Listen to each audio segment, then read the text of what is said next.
Dear students, जैसा कि पिछले वीडियो में हम लोग पढ़े धातु रूप और उसके प्रयोग, इस वीडियो में पढ़ेंगे हम लोग शब्द रूप और शब्द रूप का प्रयोग। शब्द रूप में पहला शब्द रूप लिए हम अकारांत पुल्लिंग शब्द बालक। बालक मीन्स लड़का। तो बालक शब्द का रूप कैसे लिखा जाएगा और इनका प्रयोग कहाँ कहाँ होता है, आप याद रखेंगे। अगर एक बालक शब्द रूप आप याद कर लेते हैं तो अकारांत जितने भी पुल्लिंग शब्द होंगे वो सभी याद हो जाएंगे। यानी जिस शब्द के अंत में अ रहे, बालक में क हलंत और अ निकलेगा, अ बाहर आएगा तो अ अंत में है, तो अकारांत शब्द जो भी होगा वो सभी आपको बालक के शब्द रूप के समान उसका रूप चलेगा, जितने भी अकारांत शब्द है। तो इसको जानने से पहले आप ये जानें कि कारक जो होते हैं 8 होते हैं: कर्ता, कर्म, करण, संप्रदान, अपादान, संबंध, अधिकरण और संबोधन। तो कारक जान लेंगे, फिर उसके बाद इसका चिन्ह क्या होता है। तो कर्ता ने कर्म को करण से, द्वारा के साथ, संप्रदान को के लिए, अपादान से अलगाव में होता है, संबंध काके की या रारेरी होता है, अधिकरण में पे पर होता है और संबोधन का चिन्ह होता है हे अरे। चिन्ह याद करने से क्या फ़ायदा होगा, क्योंकि कारक के चिन्ह के अनुसार ही उसमें आप विभक्ति का प्रयोग करेंगे। यानी कहने का मतलब है कर्ता का चिन्ह ने होता है और ने होगा उसमें आप प्रथमा विभक्ति का प्रयोग करेंगे। कर्म का चिन्ह को होता है तो को जहाँ होगा वहाँ द्वितीय विभक्ति का प्रयोग करेंगे।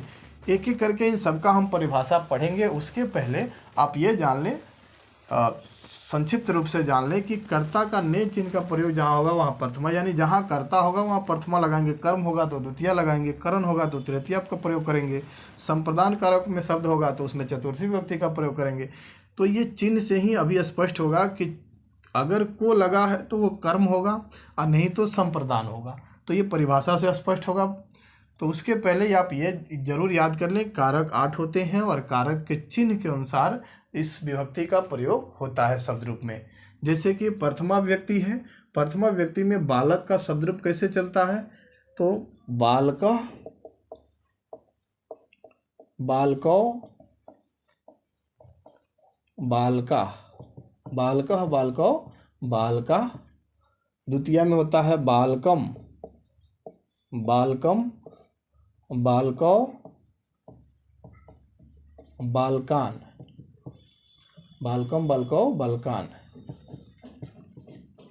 तृतीय में होता है बालकेन, बालकेन, बालकाभ्याम, बालकाभ्याम, बालकेभ्य, बालकै, बालकै।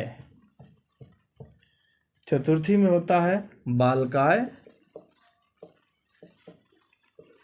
बालकाभ्याम, बालकेभ्य, बालकेभ्य। पंचमी में होता है बालकात, बालकाभ्याम, बालकेभ्य।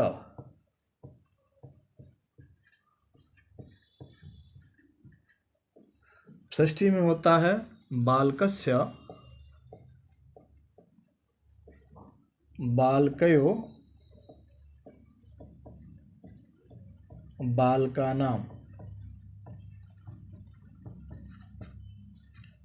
सप्तमी में होता है बालके, बालकयो, बालकेषु। और संबोधन में संबोधन ही होता है। ऐसे संबोधन कारक में प्रथमा विभक्ति का प्रयोग करते हैं। संबोधन का रूप कैसे चलता है, हे बालक, हे बालकौ,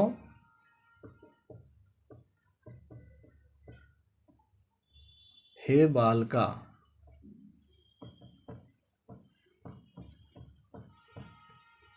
तो इस प्रकार से बालक का शब्द रूप लिखा जाता है। और बालक का शब्द रूप आप एक बार याद कर लेंगे, बालको बलकौ बालका बालकम बालकौ बालकान बालकेन बलकाभ्याम बालकै बलकाय बलकाभ्याम बलकेभ्य बलकात बलकाभ्याम बालकेभ्य बलकस्य बालकयो बालकानाम बालके बलकयो बालकेषु हे बालक हे बालकौ हे बालका।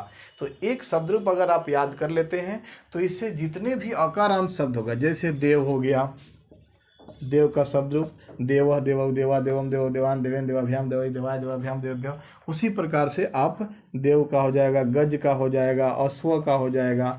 सबके अकारांत शब्द जो होता है, जितने भी शब्द हैं उनके अंत में यदि अ है तो जितने भी अकारांत शब्द होंगे उन सब का रूप जो है बालक के समान चलेगा। तो एक शब्द रूप आप याद करेंगे, उस पर बहुत सारे शब्द रूप आपको याद हो जाएगा। उसके साथ साथ ये कारक के चिन्ह के अनुसार इसका प्रयोग करेंगे। जैसे राम पढ़ता है तो रामः पठती, तो रामः में प्रथमा लगा क्योंकि राम करता है, ठीक है। और वह किताब पढ़ता है तो किताब को पढ़ता है, यहाँ कर्म में किताब आ गया तो यहाँ किताब में द्वितीया लगेगा, पुस्तकम हो जाएगा, सह पुस्तकम पठती।